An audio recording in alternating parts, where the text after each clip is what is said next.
Alright. Yes, I'm not wearing the same black hoodie that I wear every day if I could, but bro, I got into the discussion yesterday of just yearning, as me and my homie are just two men that just love to yearn. But truly, what is the ROI on yearning? Being a man that yearns for whatever type of woman it is that you yearn for, because there really is no good ROI. It's literally either 0% or 100%, because and there's really no in between. You either find the girl that's the love of your life and that's gonna check as many boxes as humanly possible, because no one's gonna check every single box. There has to be compromise if you're realistic about things. And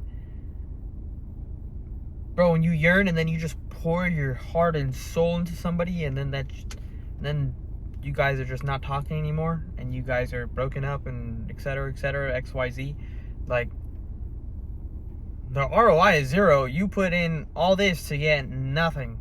But on the other hand, let's say this person was the one for you, and you yearned and you did all these things that a young man does when he's in love, when he wants to be romantic and all these things, and you find the one, then the ROI is 100%. You found the one, my guy. But I think a lot of people lie, and I think from my perspective, I think a lot of people aren't happy in their relationships, like their long-term relationships.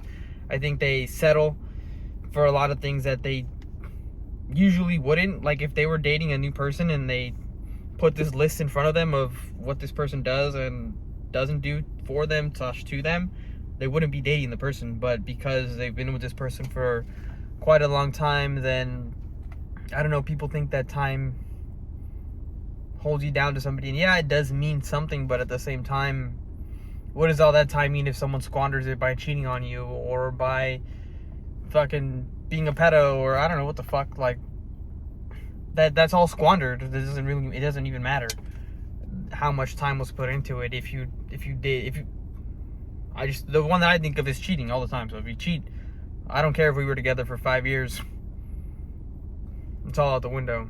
But so yeah, so the ROI is either 0% or 100. So that's what the conversation I was having yesterday, because it's like, in my next relationship, do I stay more reserved? Like, this is where my mind is. It's like, do I stay more reserved in the fact that, all right, I knew what I did before, so I'm just not going to pour all of myself into this person because I know that I can get fucked over in the end.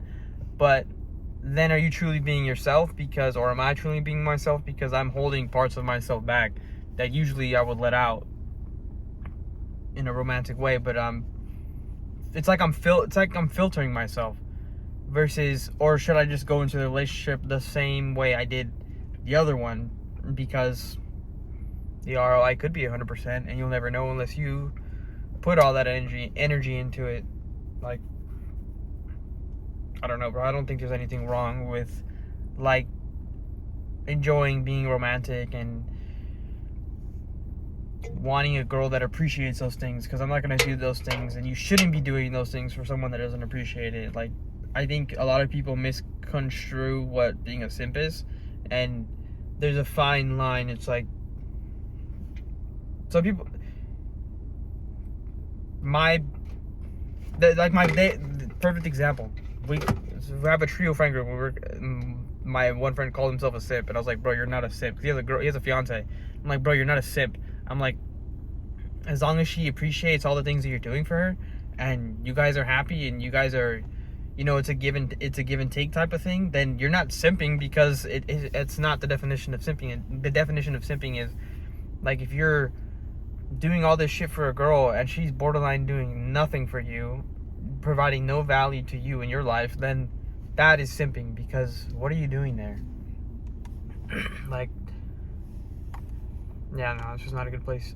It's not a healthy place to dwell, I suppose, in terms of, like, the state of your life. Just pouring your all into somebody that doesn't give it back, and then people will get into relationships like that, where they're just give, and then don't really think about it first. don't really think about it twice, and then at the end of the relationship, when things get to shit, they're, oh, why did this happen? Like, all the signs were there. And that's pretty universal with all relationships. You can see the red flags way before you ever, in the very beginning, you can see every single red flag. You just choose to ignore it because you want to be right in your head. There's this things that humans do. I remember listening to some philosopher about this, and it's like, we desire to be so right in our heads that we'll borderline trick ourselves in our head and force ourselves to believe something that we don't, because we want it to be true so bad. So if you sit down and, like, any dude knows, like, if you think back on a relationship that ended, whatever ended it in the end, you saw in the beginning. You saw the red flags. They were there. You just chose to ignore them because you're like, oh, this is such a great person. Like, this is a person for me. You were just so in that side of your mind that you never took a second thought to these little red flags that you saw. And the better you are at that, I feel like the better you are at handling relationships, because if you can see those red flags early and not be an idiot, then it doesn't take years to find out if you're compatible with somebody. It really doesn't. Like, it takes a few months. I don't really vibe with this whole fucking red pill shit of, oh, you have to date a girl for a year to find out who she really is, and this and that. Like, 100%, you're not gonna know who somebody truly is until about a year. But to me, that girlfriend, like, the title doesn't mean that. It doesn't mean that much. Like, yeah, you're my girlfriend, but at the same time, like, you're not my wife. Like, we can detach in 2 seconds. Like, I don't believe in that whole date a girl for a year before you make her your girlfriend, and then this and that. It's like, bro, just be yourself. Go out, have fun. That doesn't, bro. That's what I don't understand, bro. Like, so many guys don't take rejection well because they think, bro,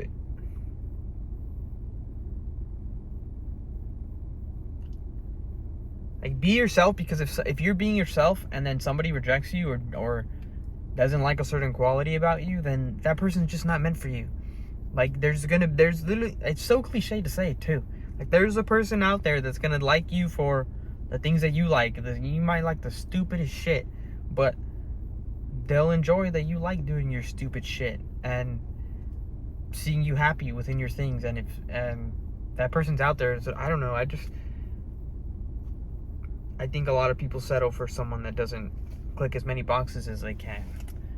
But there's a balance, because not the person that's the one for you isn't gonna click 100 out of 100 boxes. Maybe they click 75, 80 of them, and those other 20 you got to work on or compromise or just, yeah, you just got to work with it. Like, you're not gonna find the fucking perfect match that you're looking for in your head. We're all humans. We all have different environments we grew up in. We all have different mind philosophies that were installed in us as we grew up. So it's very unrealistic to think you're going to find somebody that clicks every single fucking box.